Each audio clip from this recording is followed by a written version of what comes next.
전반적인 증시 날씨를 알려드리는 마켓 웨더입니다. 지난 주말 뉴욕 증시는 캐나다와의 무역 협상 중단 발언에도 불구하고 트럼프 대통령의 관세 유예 기간 연장 기대감과 미중 무역 갈등 봉합 전망에 힘입어서 일제히 맑은 날씨로 마무리했습니다. 특히나 S&P 500과 나스닥은 사상 최고치를 새로 쓰기도 했는데요. 오늘 우리 양지수 모두 맑은 날씨로 출발해서요. 현재도 기관의 순매수 아래 햇살이 비치고 있는 모습이고요. 시총 상위주는 엇갈린 날씨 흐름 나타나고 있습니다. 오늘의 업종과 테마별 날씨 보실 텐데요. 먼저 스테이블 코인 관련주들의 오늘 강한 비가 내리고 있습니다. 최근 원화 스테이블 관련 입법 논의 등이 진행되면서 시장의 기대감이 강해졌었는데요. 한국은행이 중앙은행 디지털 화폐 2차 테스트를 보류하면서 카카오페이와 더즌, 헥토 파이낸셜 등의 스테이블 코인 관련 테마주들 일제히 흐린 날씨 속 비가 내리고 있고요. 한미 고위급 통상 협상에서 미국이 알래스카 액화 천연가스 프로젝트 관련해 언급했다는 소식이 전해지면서요. 오늘 관련주들 동반 쾌청한 날씨 나타나고 있습니다. 새 정부의 증시 부양 드라이브의 주주 환원 정책 기대감 속 수혜가 예상되는 지주사들 역시 오늘도 맑은 날씨 이어가고요. 지난주에도 골드만삭스의 구리 가격 상승 전망에 전선과 전력 설비 테마주들 맑은 하늘 보였는데요. 오늘도 그 시세를 이어가고 있습니다. 남북관계 개선 기대감이 커지면서요. 남북경협 관련주들도 오늘 햇살 비치는 종목 있다는 점 참고해 보실 수 있겠습니다.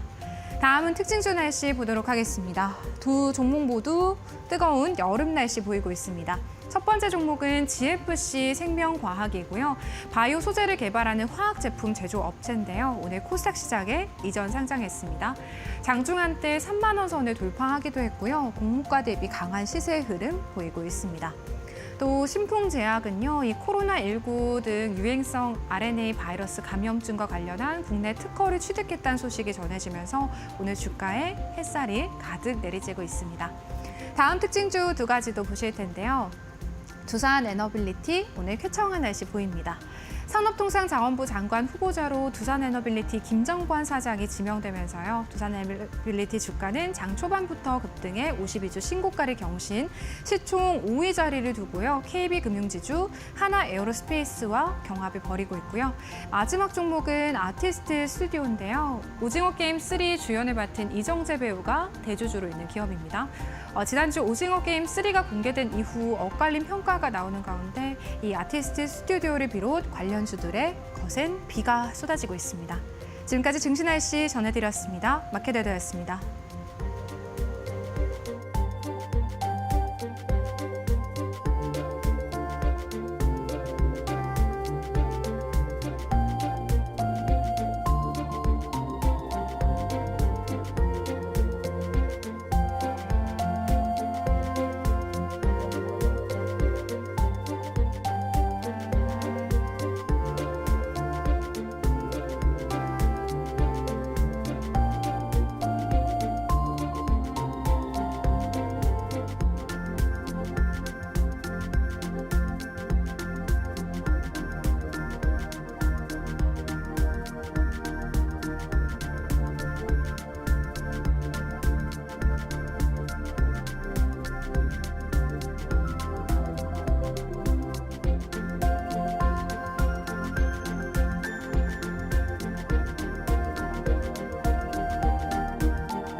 국내 은행들이 정부의 6.27 부동산 대책 시행에 따라 비대면 주택담보대출과 신용대출 접수를 전격 중단했다. 수도권 주택 구입 목적에 주담대는 모든 은행에서 비대면 신청이 차단됐다. 정부는 별도 유예 없이 하루 만에 대출 한도를 대폭 축소하는 고강도 규제를 시행했고, 이에 은행들은 전산 시스템 개편 시간을 확보하지 못해 비대면 대출을 중단할 수밖에 없었다. 금융당국은 혼란 최소화를 위해 은행의 전산 작업을 독려하고 있으며 창구 대출은 정상적으로 진행 중이다. 하지만 시스템 재구축에는 최소 일주일이 걸릴 전망이다. 일부 은행은 정부의 규제가 모호해 대응이 어렵다고 밝혔다. 특히 신용대출 한도 기준이 금융사별 적용인지 전체 합산 기준인지 불분명하다는 지적이 있다. 국민은행, 신한은행, 하나은행 등 주요 은행뿐 아니라 지방은행과 인터넷은행까지 대부분 비대면 대출 접수를 무기한 중단한 상태다.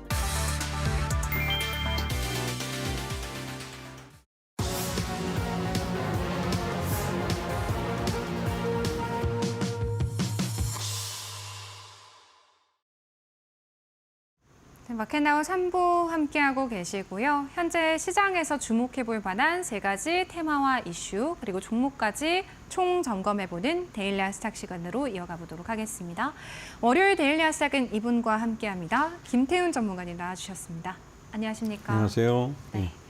코스닥 같은 경우에는요, 오전장에 이제 혼조 양상 뛰다가요, 지금 플러스권의 움직임, 그리고 코스피 같은 경우 기관의 강한 매수세 속에서 지금 1%대 가까운 지금 움직임 나타나고 있습니다. 오늘의 시장으로 어떻게 보고 계실까요? 전반적으로 오늘 상반기 마지막 거래일입니다. 그래서 오늘 원달러 환율을 보시면 이 원달러 환율 종가에 따라서 올 상반기 우리 기업들의 실적이 확정이 되는 것이죠.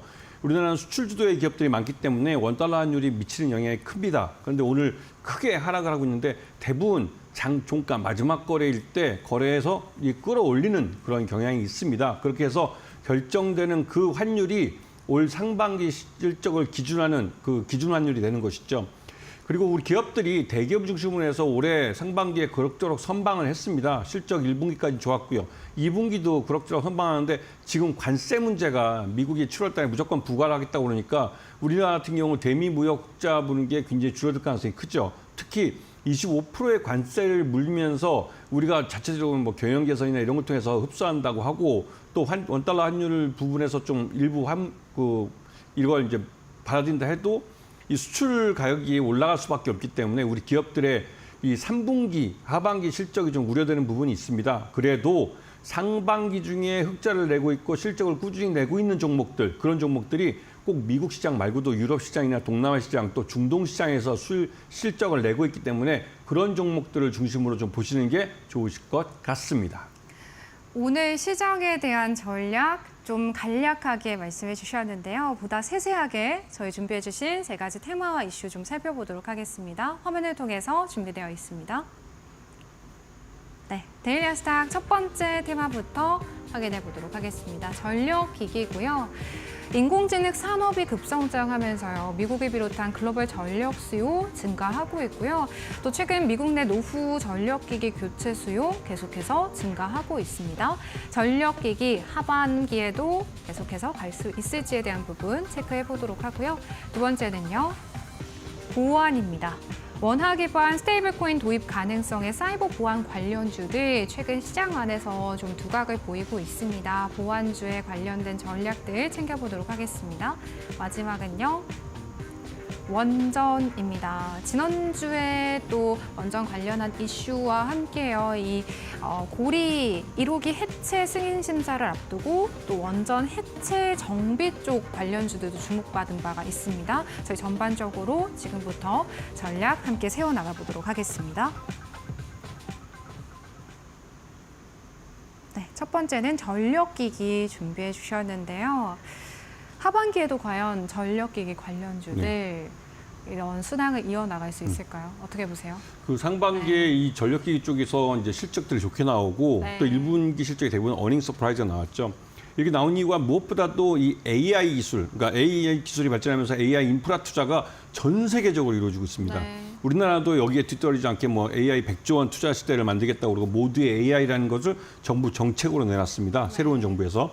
근데 그렇기 때문에 전 세계적으로 이 AI에 대한 투자는 곧바로 에너지와 연력이 됩니다. 왜냐하면 이 AI 데이터 센터라는 게 운영되는 데 있어 24시간 365일 안전하게 전력이 공급이 돼야 됩니다. 그렇기 때문에 지하에다가 ESS 뭐 시설을 갖추고 또 SMR 설치해서 SMR 원전으로부터 전력을 끌어쓰겠다. 근데 중요한 건 그 전력원을 만들어낸 SMR이라는 발전소, 소형 모듈형 원전부터 시작해서 이 수용가인 소형 그러니까 AI 데이터 센터까지 전력을 어떻게 끌어올 것인가, 그 전력망, 이 전력망에 대한 투자도 있어야 된다는 것이죠.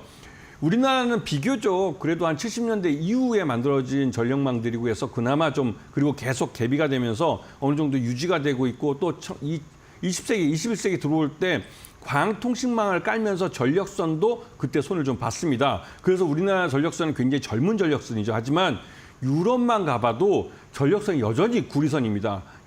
미국 같은 경우도 선진국이라고 하지만 중부나 남부 지역으로 가버리면 여전히 구리선으로 된 전력선들이 많습니다. 그런 선에서 이 AI 데이터 센터를 갖다 물려버리면 곧바로 셧다운돼 버립니다. 전력망을 감당할 수가 없는 것이죠. 그렇기 때문에 미국도 이런 유럽도 이런 전력선은 전력망에 대한 대규모 투자가 예정되어 있는 것이고 실제로 투자가 이루어지고 있습니다. 여기에 우리 한국 기업들, 한국의 이런 변압기나 이런 전력 설비를 만드는 업체들이 대규모로 실적을 보고 있습니다. 대표적으로 효성중공업 이 회사도 굉장히 좀 주식수는 적지만 이쪽 조 단위의 매출을 하는 회사입니다. 한 분기마다 1조를 하기 때문에 굉장히 큰 회사고 이 효성중공업 같은 경우도 이 주식회사 효성에서 이게 인적 분할하는 업체인데 전력 사업 부분과 건설 부분을 같이 갖고 나왔어요. 그래서 전력 부분은 꾸준히 성장하지만 이 건설 부분에서 아파트와 오피스텔 쪽을 하고 있는데 이쪽이 부동산 PF 부실이나 이런 것 때문에 이 효성중공업의 발목을 잡는 부분이 있습니다.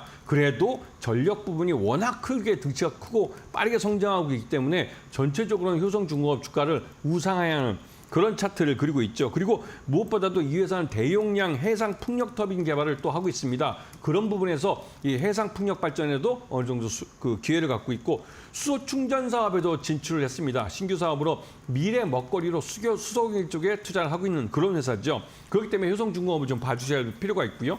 두 번째는 HD 현대일렉트릭입니다. 이 HD 현대일렉트릭은 상반기 중에 외국인 투자자들이 가장 많이 산 주식이에요. 그만큼 HD 현대일렉트릭의 수익률도 굉장히 높을 뿐만 아니라 성장성도 있는 회사입니다. 그렇기 때문에 이 회사 같은 걸 잘 보셔야 되고 미국의 알라바마에 공장을 갖고 있는데 그 알라바마 공장이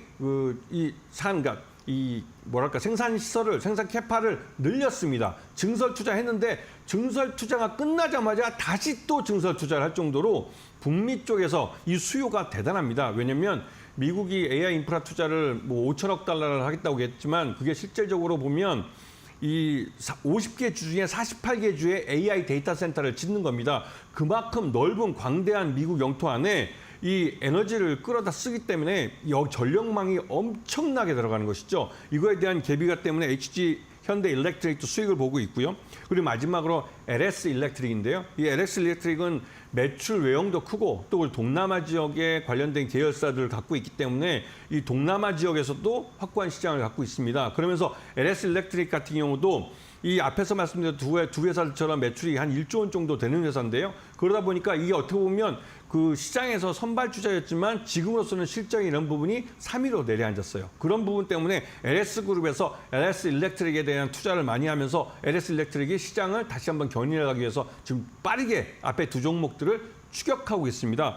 그렇듯이 이 LS 일렉트릭 같은 경우도 성장성이 굉장히 좋은 회사고 지금 당장 1분기 때는 실적이 매출량은 괜찮았지만 영업이익이나 당기 순이익이 다른 두 종보다 현저하게 좀 떨어졌습니다. 그런 부분 때문에도 하반기에는 LS 그룹 내에서도 LS 일렉트릭의 수익성을 개선하기 위해서 여러 가지 노력을 할 것으로 보이고 전반적으로 앞에 말씀드린 세 종목 모두 다 실적들이 굉장히 좋기 때문에 이들 종목은 주주 환원에 대해서 굉장히 긍정적인 자세를 갖고 있습니다. 이런 부분을 잘 보시면서 이 세 종목들에 대해서 관심을 꾸준히 가져가시는 게 좋으실 것 같습니다.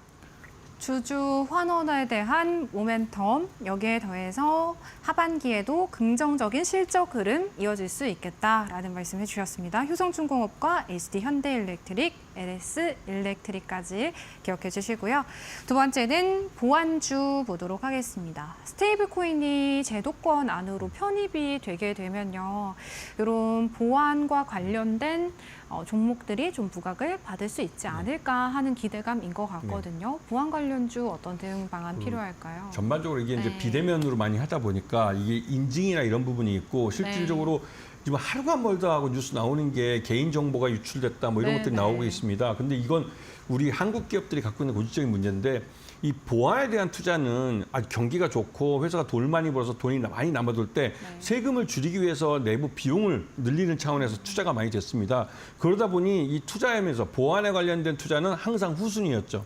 작년처럼 경기가 나쁠 때는 아예 그냥 올해 작년 실적을 갖고 올해 예산을 만들 때 보안에 관련된 예산들 뒤로 뺐습니다. 그러다 보니 지금 지난해 하반기부터 해서 보안 관련한 사고가 한두 건 일어나는 게 아니에요. 하다못해 SK텔레콤마저도 해킹을 당할 정도니까 우리나라 기업들의 보안에 대한 투자가 부족한 게 진짜 문제죠. 요번에 새로 이제 과학기술부 정보통신부 장관이라 되신 백영훈 후보라는 분이 요번에 보안에 대해서 이 사이버 보안에 대해서는 국가 단위에서 한번 점검을 하겠다라고 말씀을 하셨습니다. 그렇기 때문에 여기에 대해서 기업들이 보안에 대한 투자에 대해서 다시 한번 주의를 환기하고 대규모 투자가 이루어질 수 있기 때문에 한번 보셔야 되고요.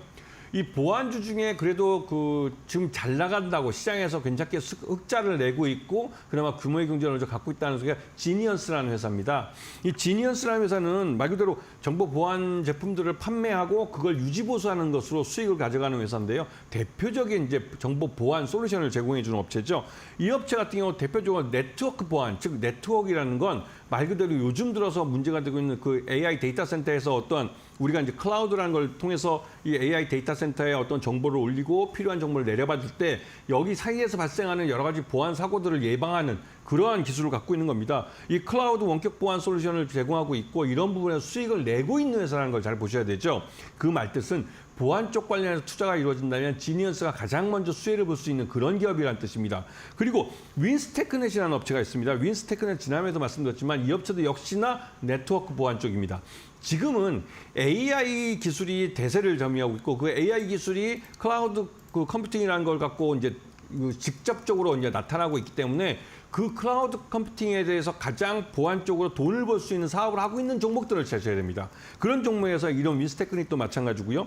그리고 AI 시대의 클라우드 보안 서비스를 강화할 수 있는 데 있어서 이 회사의 제품이 굉장히 좀 유용하게 돼서 실제로 많이 사용되고 있습니다. 그리고 최근에 이 회사는 20억 규모의 자사주 취득에 대한 그 신탁 계약을 맺었죠. 그만큼 주주들에 대해서도 생각을 많이 하고 있고 주주 하나에 대해서 고민하고 있는 그런 회사입니다. 그리고 폴란드 회사가 최근에 우리나라 들어와서 이 디지털 보안에 대해서 여러 그 디지털 보안 관련 회사를 찾아내는데 역시나 윈스테크닉도 찾아와서 이 폴란드의 디지털 보안에 대한 기술을 업데이트할 수 있는 파트너를 만나고 다니고 있습니다. 거기에 한 회사 중에 한 곳이라는 뜻이죠. 마지막에 요즘 시장에서 좀 뭐랄까요 많이 회자되어 있고 관심을 받고 있는 주가가 폭락하고 있는 아톤이라는 회사입니다. 그런데 이 주가가 폭락하고 있는 아톤이라는 회사는 이 주가 폭락하기 이전에 주가 급등을 먼저 생각해 보셔야 돼요. 그만큼 급하게 많이 올랐기 때문에 그만큼 또 빠르게 또 내려오기도 하는 것이고 그 내려오는 이유가 있습니다. 바로 이 회사가 참여하고 있는 한국은행 중심의 CBDC라는 그 중앙은행 디지털 코인 여기에 관련돼서 한강 프로젝트라는 것을 실증적으로 검증하기 위해서 이제 한국은행 중심으로 우리 실증 테스트를 하고 있었습니다. 그런데 원화 스테이블 코인하고 이 CBDC하고 충돌을 일으킨다고 한국은행에서 일방적으로 이걸 중단을 했어요. 그러면서 아톰 같은 경우는 거기에 참여하기 위해서 여러 가지 준비도 많이 하고 투자도 많이 했는데 갑자기 일방적으로 이게 중단을 해버리면 자기들이 투자한 것에 대해서 제대로 보상받을 길이 없는 것이죠. 그런 부분을 투자자들이 우려하는 겁니다. 그리고 당장 이 CBDC에 참여하는 것 때문에 결국 CBDC에 대한 관리를 한국은행이 하고 원화 스테이블에 대한 관리도 역시나 한국은행이 통화 정책의 일환으로 할 가능성이 높다 해서 최근 들어서 아톤 주가가 많이 올랐었는데요. 지금 이 원화 스테이블 코인하고 이 CBDC하고 충돌한다고 해서 이걸 중단한다고 해서 이제 그 아톤이 가장 큰 피해를 보고 있는 겁니다. 하지만 장기적으로 봤을 때 아톤은 지금 현재 실증적으로 돈을 벌고 있는 개인 인증이라는 부분에 대한 솔루션을 갖고 있는 회사고 돈을 실제로 벌고 있는 회사입니다. 그렇기 때문에 아톤의 주가 폭락은 좀 과도한 측면이 있고요. 그리고 이렇게 빠르게 빠진 만큼 그만큼 V자 반등도 나올 수 있는 그런 종목이기 때문에 항상 관심을 갖고 보셔야 될 타이밍입니다. 네, 두 번째 이제 보안 관련주 안에서 기회가 될 수 있는 세 가지 종목 좀 짚어주셨습니다. 참고해서 대응해 보시고요. 마지막은 원전인데요. 지난주에 이제 원자력 안전위원회 측에서 5년간 1,200억 원 정도의 규모로 규제 기반을 마련한다는 소식, 대규모 투자 소식 전해지면서 원전주들 좀 강한 흐름 그리고 원전 해체. 관련주들도 좀 두각을 드러냈습니다. 마지막 원전주에 대해서 어떻게 보고 계시는지 좀 말씀해 주시면 좋을 것 같아요. 네. 전 세계적으로 새로 원전을 짓고 있는 게 최근 들어서 우리가 뉴스로 많이 접해서 네. 전 세계적으로 AI 때문에 원전을 많이 짓는 거다라고 생각할지 모르겠지만 우리가 일반적으로 알고 있는 대형 원전을 짓는 건 그렇게 많지 않습니다. 이제 이런 AI 데이터 센터에 맞춰서 타겟팅으로 그 말 그대로 이제 그 SMR이라는 소형 모듈 원전 같은 것을 만들고 있고요. 대형 원전의 시대는 저물었습니다. 네. 그렇기 때문에 지난주에 우리가 시장에서 지금 뭐 화끈하게 올라졌던 이 원전 해체 관련주들, 네. 이건 이제 뭐 전문적으로 말해서 폐로라고 그러는데요. 원자로를 이제 폐쇄하는 것이죠. 그 폐로하는 시장이 훨씬 더 큽니다. 전 세계적으로 거의 반세기 넘게 60년, 70년 동안 만들어왔던 그 노후화된 오래된 그 원전들을 이제 폐쇄를 해서 거기를 이 방사능이나 이런 유출 없이 안전하게 잘 폐쇄를 하는 것이죠. 이게 대단한 기술이 필요합니다. 네. 원전을 새로 짓는 것만큼 기술이 필요하기 때문에 이 시장을 기술을 먼저 개발해서 차지하는 선점하는 기업들이 이 시장을 주도하게 할 수 있는 것이죠. 네. 그렇기 때문에 우리나라도 관련된 법률이 만들어지고 그렇기 때문에 여기에 대한 투자도 많이 이루어지고 있고요. 그래서 원전 관련해서는 새로 신규로 짓는 것도 중요하지만 이 폐로에 대한 부분에 대한 기술 개발과 투자도 굉장히 중요합니다.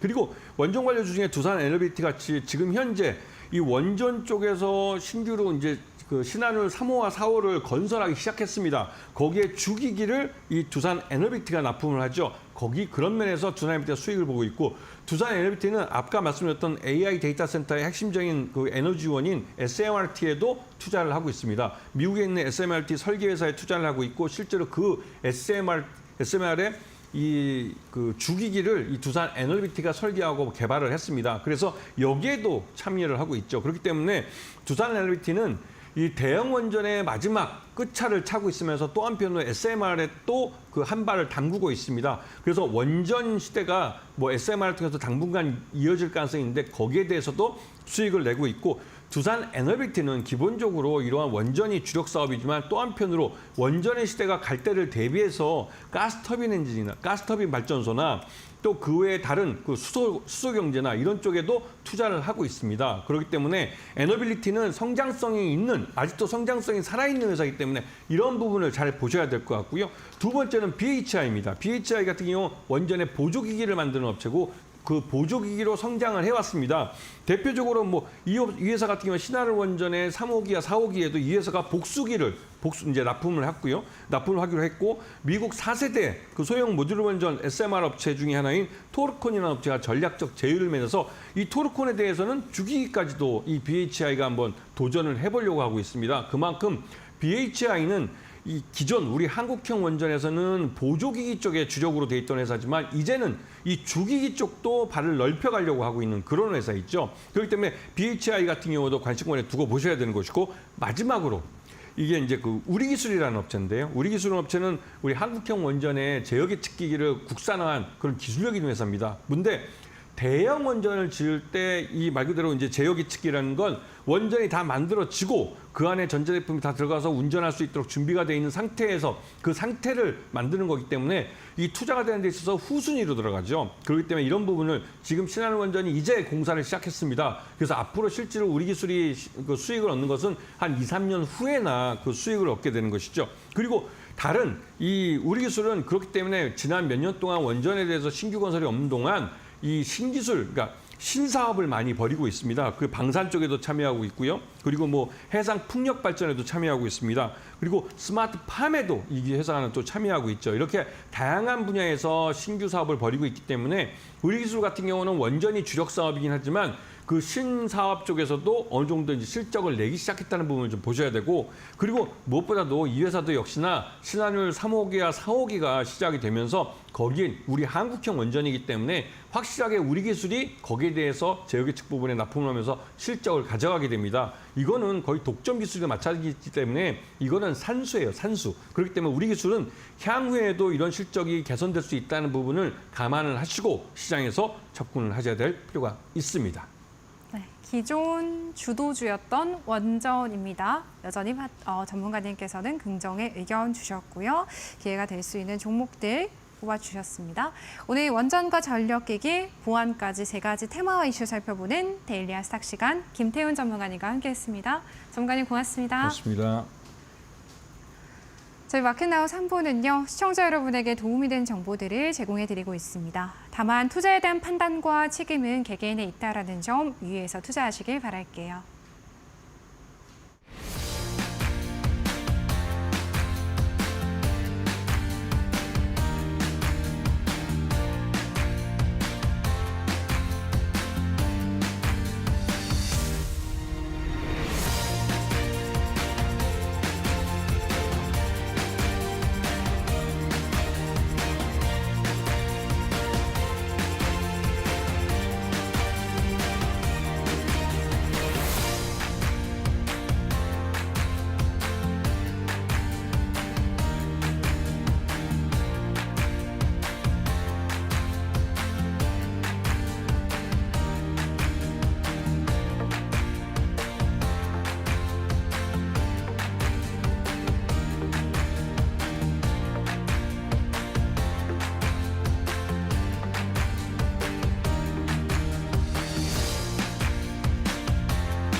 LG CNS는 AI 데이터 센터 시장 선점을 위해 국내외에서 컨설팅, 구축, 운영 사업을 확대하고 있다. 지난해 클라우드 AI 매출은 3조 3,518억 원으로 전체 매출의 56%를 차지했다. LG CNS는 1992년 국내 최초로 자체 데이터 센터를 오픈한 이래 부산 글로벌 클라우드 데이터 센터, 상암 IT 센터, 가산 센터와 미국, 중국, 유럽 등 글로벌 거점에서 데이터 센터를 구축, 운영하며 데이터 센터 사업 역량을 쌓아왔다. 특히 LG CNS가 소유, 운영하거나 위탁 운영 중인 데이터 센터 4곳은 행정안전부의 재해경감 우수기업 인증을 획득했다. 액침 냉각과 디지털 트윈 등 AI 데이터 센터 핵심 기술을 강화하며 통합형 인프라 플랫폼을 통해 클라우드와 AI 솔루션을 융합하고 있다. LG CNS는 LG전자, LG에너지 솔루션과 협력해 인도네시아 자카르타에 AI 데이터 센터를 구축 중이며 원 LG 솔루션으로 각사의 역할을 분담했다. CNS는 향후 인도네시아를 시작으로 싱가포르, 말레이시아, 베트남 등 인근 국가로 AI 데이터 센터 사업을 확대해 나갈 계획이다.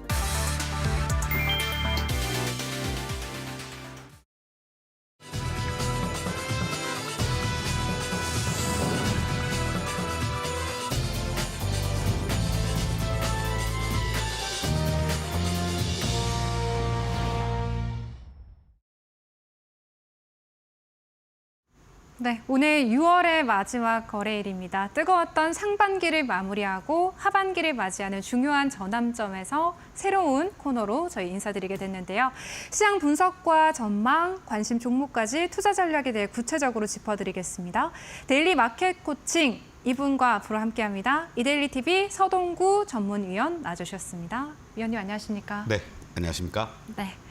오늘부터 이제 데일리 마켓 코칭 코너 함께 이끌어 주실 텐데요. 함께 해주신 시청자분들께 인사 한 말씀 부탁드리겠습니다. 네, 여러분들 반갑습니다. 그동안 한 6, 7개월 동안 바로 위에 프로였었죠. 12시부터 1시까지 여러분들과 함께 서동구의 바이앤셀 여러분들의 계좌와 종목을 진단해 드렸다면 앞으로 이 코너를 통해서 시장의 전략과 그리고 시장의 변화되는 모습들 또 거기에 맞춰서 우리가 어떠한 종목들을 공략해야 될지 여러분들하고 오후장 이 시간을 책임지는 그런 시간을 갖도록 하겠습니다. 앞으로 많은 시청 격려 부탁드리겠습니다.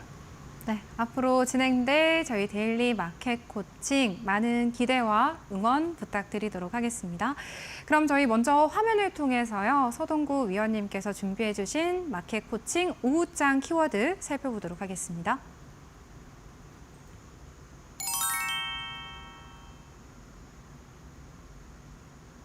네, 오후장 키워드 상반기 코스피 37% 급등입니다. 네, 올해 이제 코스피 상반기 상승률이요. 이 최고가 기준인 것 같습니다. 37%에 육박하면서요. 2000년대 들어서 최고 수익률을 기록할 전망이다라고 하는데요. 좀 어떻게 보실까요? 그렇습니다. 네. 정말 6월 달 시장만 놓고 봐도 이런 식으로 오늘 마감이 된다면 한 15% 이상 급등을 네. 하면서 6월의 폭염이 주식시장에 아주 긍정적으로 작용이 되고 있다라고도 볼 수 있을 것 같습니다. 네. 제가 36%라고 한 것은 지난 4월 9일 날 저점 대비했을 때 그리고 6월 25일 날 최고점 기준으로 네. 이렇게 말씀을 드리고 싶습니다. 또 코스닥 시장 역시 마찬가지죠. 지난 4월 9일 날 631포인트를 저점으로 하면서 지난 2월 25일 장중 고점 803포인트를 기록한 것을 기준으로 본다면 무려 27% 거의 IMF 90년대 후반 그 닷컴 버블이 있을 때 그 직전에 급등을 보였던 그와 같은 흐름을 보여주었다라는 의미에서 여러 가지 면에서 상징적인 의미가 있다라고 보고 싶습니다. 물론 작년 말 기준 그리고 또 지난주 종가 기준이라든가 이런 부분을 한다라면 뭐 27% 내외 상승이지만 그만큼 역설적으로 얘기하면 이렇게 급등한 것은 우리에게 좀 부담스럽게 작용이 될 수도 있다. 이런 부분도 여러분들이 좀 염두에 두시면 좋겠습니다. 이렇게까지 시장이 오르는 데 있어서 새 정부 출범에 따른 정책 기대감이다. 정치적인 불확실성 해소가 상승세를 견인했다. 이런 이야기들 나오거든요. 좀 상승세의 배경에 대해서 보다 자세히 짚어주신다면요. 그렇습니다. 어떤 면에서 좀 기저효과라는 부분이 컸죠. 네. 작년에 어떤 면에서는 상반기까지만 해도 국장 탈출은 지능순이었다라고 하면서 전부 다 그냥 뭐 엑소더스 하는 그러한 모습들이었고요. 그러다 보니까 전 세계에서 사실 실질적으로 좀 의미 있는 무역 수지를 기록하거나 또는 전 세계에서 어떤 무역 지표라든가 수출 지표를 차지하고 있는 그런 나라들 중에는 실질적으로 수익률이 꼴찌나 마찬가지였었습니다. 네. 그러한 부분들 속에서 뭐 PBR 기준으로 0.8배다, 뭐 0.8배가 깨지기도 했다 이런 얘기들, 거기에 계엄 사태 그리고 4월 2일 날 트럼프 대통령의 관세 폭탄인 그 뭐 아름다운 밤이에요라는 얘기들, 또 4월 4일 날 탄핵 결정, 이러한 부분들이 우리 시장이 과도하게 하락한 데 따른 어떠한 그 기대감들이 어우러지면서 뭔가 반등의 계기를 만들어 주었다라고 볼 수 있겠고, 무엇보다도 신정부 출범과 관련해서 뭐 국민 지지율 여론조사 결과도 나오고 있습니다만은 어떤 신정부의 어떤 성장에 초점을 맞추고 그리고 또 실용적인 이러한 부분들이 외국인들한테도 긍정적인 어떤 모멘텀으로 작용되고 있지 않느냐, 이런 부분을 볼 수가 있겠습니다. 이러한 과정 속에서 달러와의 약세 기조, 원화의 강세 전환, 이런 부분들이 외국인들이 우리 시장에 들어올 수 있게 만드는 그러한 요인이 결정적으로 작용을 해주면서 우리 시장이 시세 분출이 4월 9일 날 저점을 기록한 이후에 단기간에 이렇게 급등하는 모습을 보여주었다라고 보시면 좋겠습니다. 왜 위원님께서 국장 복귀는 국장 탈출은 이제 지능순이다 이런 얘기 지난해에 나왔다라는 말씀 해주셨는데, 최근에는 또 국장 복귀는 지능순이다 이런 그렇죠. 이야기 나오더라고요. 3년 반 만에 3천 고지를 탈환한 코스피가 2000년대 들어서 최고 수익률 기록을 눈앞에 두게 됐습니다. 저희 또 위원님께서 준비해주신 마켓 코칭 5장 전략 또 화면을 통해서 확인해 보도록 하겠습니다. 네, 5장 전략은요, 수익 실현 대 저가 매수 병행 대응, 이렇게 준비해 주셨는데요. 최근 앞서 말씀드린 대로 이렇게 시장이 단기간에 굉장히 많이 올라왔다 보니까요. 그리고 또 7월 들어서 이제 트럼프 정부의 관세 시행 임박 앞두고요. 단기적으로 수익 실현을 해야 될 때다라는 의견, 그리고 시장이 조작 나올 때보다 계속해서 매수를 병행해야 된다라는 의견이 엇갈리고 있는 것 같습니다. 그렇습니다. 네. 현재 모습만 놓고 보면 쉽게 이 상승 기조는 끝나지 않을 것 같은 그러한 모습들을 보여주고 있습니다. 네. 다만 현재 모습만 놓고 봤을 땐 외국인들의 어떤 매수 기조의 강도가 지금 약화가 되고 있다는 거, 물론 뭐 큰 매도는 아닙니다. 그리고 다행스럽게도 선물 시장 쪽에서는 먼저 매도를 하다가 지난 주말 그리고 오늘 순매수로 반전되는 이러한 모습들을 보여주고 있는데, 이것은 결과적으로는 이제 7월 9일 날에 그런 관세 유예가 종료가 되면서 사실은 트럼프 대통령이나 백악관 쪽에서도 오락가락한 이러한 행보들을 지금 보여주고 있다는 거죠. 이러한 부분들. 거기에 우리는 아직 본격적으로 미국과의 관세와 관련된 협상이라든가 물밑에서는 일부 이루어지고 있겠지만, 일부 보도에 따르면 7월 말경에 한미 정상회담을 한다라는 뭐 이런 추진도 진행을 하고 있다는 얘기도 나오고는 있습니다만, 이러한 부분들이 또 다른 변수로서 작용이 될 가능성이 높다라는 것도 우리가 염두에 둬야 되겠고요. 또 하나는 과연 7월 달에 미국에서의 금리 인하라는 어떤 이러한 부분들이 이루어질 것이냐, 이러한 부분들, 또 금리 인하가 이루어진다라고 했을 때 그것이 하반기에도 또 한두 번 더 있을 것이냐에 대한 논란, 거기에 아무래도 관세가 부과가 되면서 지난 4월 이후부터 나타나는 지표들은 오히려 인플레를 자극하지 않고는 있지만 네. 이제 본격적으로 작용이 되면서 나타날 수 있는 지표들이 7월 달에 다 나온다는 얘기죠. 네. 바로 이러한 부분도 우리가 좀 부담스럽게 작용이 될 수밖에 없는 그런 요인 아니겠느냐라고 볼 수 있는데, 잠깐 일봉의 모습을 지금 한번 좀 보시도록 하겠습니다. 최근 들어서 지난 6월 25일 날 3,129포인트를 기록한 이후에 3거래일 연속 하락의 음봉이 연출이 됐고요. 지금 현재 이렇게 작은 캔들이 연출이 되면서 버텨주는 듯한 이러한 모습이 나타나고 있습니다. 단기적으로는 5일선에 대한 이탈에 대한 우려감도 캔들상으로 나타나고 있다는 거죠. 또 하나, 주가가 이렇게 상승을 보여줄 때 뭔가 거래량이라든가 거래대금들이 계속해서 증가가 돼주는 이런 어떠한 그 흐름들이 연출이 돼준다면 상당히 물량 소화 과정도 잘 진행이 될 텐데, 지금은 오히려 거래량이라든가 거래대금도 고점권에서 이렇게 감소되는, 뭐 긍정적으로 본다라면은 고점에서 뭔가 숨고르게 해주는 과정에서의 눌림목 과정이 잘 연출된다라고도 볼 수 있겠지만 또 다른 측면에서는 어떤 외국인이라든가 또는 기관이라든가 이런 적극적인 매수세가 아무래도 조금은 한 템포 늦춰지는 그런 어떤 현상이 나타나고 있다라고도 볼 수가 있겠죠. 그런 측면에서 본다라면 적절하게 이격이 과도하게 뭐 21선이라든가 5일선을 중심으로 해서 벌어진 이러한 종목들은 좀 비중을 줄여나가고 그리고 또 일정하게 눌림목이 연출이 되면서 지지를 보이는 이러한 종목들은 저점에서 매수하는 이러한 전략을 병행하는 것이 리스크도 축소화시키면서 전체적으로 여러분들이 챙길 거는 좀 챙겨가는 이러한 전략이 필요한 구간 아니겠느냐 이렇게 말씀을 좀 드리겠습니다. 일각에서 이제 닭이 급등세에 따른 과열 양상 주의해야 될 필요가 있다라는 이야기 나오고요. 그리고 트럼프 정부의 상호 관세 유예 시한 임박했다는 점도 시장 안에서 좀 변수로 작용을 할 수가 있겠습니다. 일단 챙길 건 챙겨보자라는 말씀해 주셨는데 차익 실현과 저가 매수 저희 대응 기준 좀 잡아주신다면요. 네, 워낙 뭐 주도하고 있는 섹터나 종목들 중에서도 네. 소위 우리가 아까 얘기했던 뭐 원전 쪽에서 두산 에너빌리티 같은 경우에는 단기적인 재료까지 나오면서 5일선이 이탈되는 듯 했다가 지지가 받고 있는 이러한 모습이고요.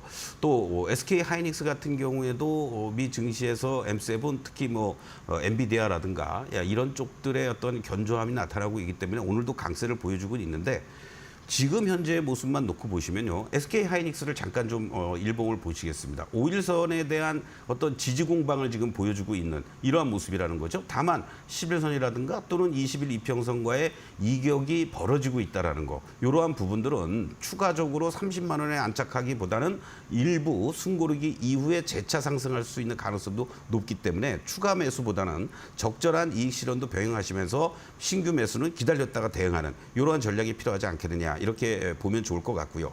그리고 또 방산이라든가 또 대표적으로 우주항공 그리고 또 조선 쪽에도 연관이 될 수 있는 이런 하나시스템 같은 경우에도요. 지난번에 6월 18일 날 이미 고점을 찍고 거의 21선 근처까지 내려왔습니다. 그러면 이러한 종목들이 가격 조정, 기간 조정을 어느 정도 만약에 마무리가 된다면 오히려 SK 하이닉스보다는 하나시스템 같은 이러한 종목을 저점에서 공략해 나가는 이러한 전략이 오히려 더 필요하지 않을까. 결국 위쪽에서 어떤 면에서는 좀 매달려 있는 종목들은 여러분들이 적절하게 이익 실현하면서 비중을 줄이는 거고 조금 내려와서 21선이라든가 이런 자리에서 지지를 보여주고 있는 이러한 종목들 중심으로는 오히려 이러한 주도 섹터들이 다시 또 간다라는 그런 어떤 것들을 염두에 두신다면 저점 분할 매수 전략이 유효한 그런 흐름이 아니겠느냐 이렇게 말씀을 드리겠습니다. 두 가지 전략 세워주셨습니다. 참고해서 또 대응해 보셔야겠고요. 저희 이어서 바로 마켓 코칭 우장 관심주로 이어가 보도록 하겠습니다.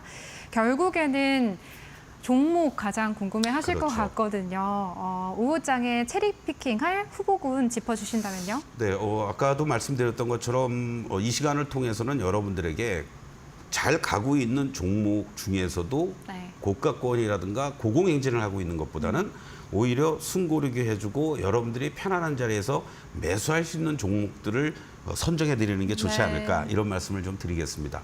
물론 현재 조선 방산 또 원전 전력 이런 종목들이 여전히 돌아가면서 상승 흐름도 보여주고 있지만 윗골이 달리는 종목들도 많이 나타나고 있다는 거예요. 그런 측면에서 오늘 시장에서의 모습을 보면 오히려 엔터라든가 화장품 관련 쪽들의 움직임들이 그동안 좀 가격 기간 조정을 거치고 나서 돌아서 주는 이러한 모습들도 나타나고 있다는 거죠. 엔터 쪽에서는 하이브가 먼저 움직여주는 모습들이 나타나고 있고 또 DOU 같은 종목, SM이라든가 YG엔터 또 화장품 관련 중에서는 뭐 중대 소형주 다 있습니다만은 대장주 역할을 해줄 수 있는 종목들 중에서는 아모레퍼시픽이라든가 한국콜마, 코스메카 코리아 이러한 종목들이 나타나고 있습니다. 이 중에서 엔터 쪽에서는요. 여러분들하고 같이 하이브를 한번 좀 말씀을 좀 드리고 싶은데요.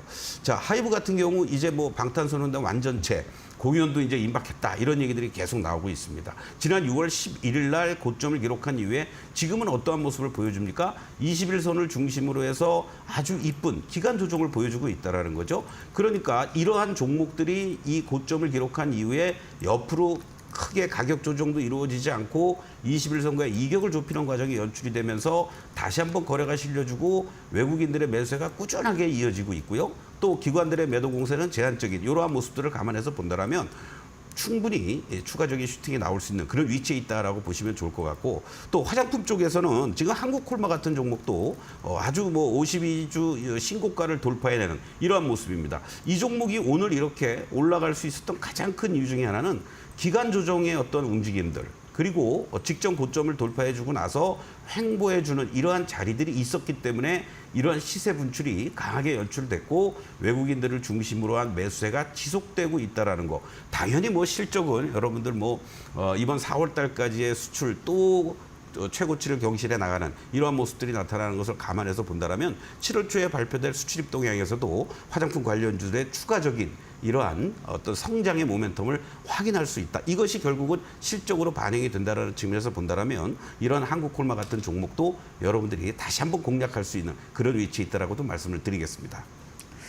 오늘 또 엔터주들뿐만 아니라 화장품주까지 시장 안에서 플러스권 보이는 종목들 굉장히 많습니다. 시선 좀 넓게 열어주셨는데요, 위원님. 좀 한 종목으로 좁혀주신다면요. 네, 화장품 쪽에서 사실은 작년에 화장품 관련주의 수익률을 주도했고 압도했던 종목이 코스메카 코리아입니다. 네.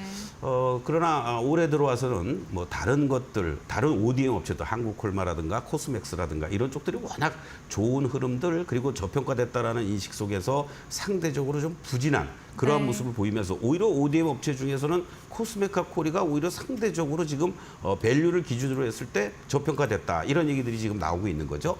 특히 1분기의 실적이 좋지 못했던 가장 큰 것은 이제 인센티브라든가 상해급 지급과 관련된 부분들 2분기에 이제 어느 정도 정상화돼 가고 있고 3분기부터 본격적으로 실적 성장 세가 이어질 것으로 이렇게 지금 전망이 되고 있다. 바로 이런 부분들은 그렇다면 이제 다음 달에 2분기 실적들이 나올 텐데요. 예상치에 부합되는 정도로만 나와준다라면 본격적인 실적 성장세가 이어질 것으로 예상이 되고 있는 3분기 이후의 모습들은 주가에 만약에 선 반영이 돼준다라고 봤을 때는 지금부터 다시 한번 우리가 관심을 가져야 될 그런 위치에 있지 않느냐 이렇게 말씀을 좀 드리겠습니다. 자, 지금 주가의 위치를 한번 좀 보시도록 하겠는데요. 지금 움직임들을 보시면은요, 일봉상에서의 모습을 먼저 좀 보시도록 하겠습니다. 자, 외국인들 기관들의 이런 좀 모습들을 감안했을 때 작년 9월 달이었죠. 98,000원을 고점으로 하면서 급격하게 이제 여러 가지 대내외적인 이슈로 인해서 주가가 가격과 기간 조정을 동시에 보이는 이러한 모습들이 나타나고, 그리고 이제 이 4만 원대 초반까지도 밀렸던 흐름에서 이런 직전의 고점을 이제 돌파 시도하려는 이러한 모습들이 지금 연출되고 있습니다. 현재의 모습만 놓고 보면요, 최근의 모습들 속에서 외국인들의 이제 매도세도 어느 정도 진정이 되고, 그리고 6월부터는 이제 다시 또 순매수를 보이는 모습들, 기관들의 매도 공세는 아직은 조금 더 남아 있다. 이렇게도 지금 아직은 볼 수가 있습니다. 이러한 과정 속에서 여러분들이 이 주봉의 모습으로 화면을 한번 보시면은 이제 이 가장 강한 저항대, 그러니까 고점을 기준으로 여러분들이 보실 때 항상 일봉상에서의 모습도 중요하지만은 주봉이라든가 월봉의 모습을 볼 때 이 고점 대비하면서 저점까지의 모습들을 보면은 이 최소한도 50% 정도의 지지와 이 저항을 받느냐 아니면은 돌파해 주냐를 여러분들이 좀 더 중기적인 관점 속에서 접근할 때 바라볼 수 있는 위치라는 겁니다. 그러한 것들을 감안해서 보면 이 주봉상에서도 안정적으로 이 60주선 위로 이제 올라서려는 이러한 모습들이 연출되고 있다라는 것은 이제 1차적인 가격 조정은 마무리가 됐다. 이렇게 여러분들이 이해하시면 좋겠고요. 현재 시점에서만 놓고 보면 이 6만 원을 안착해주기 위한 노력이 조금 더 필요합니다.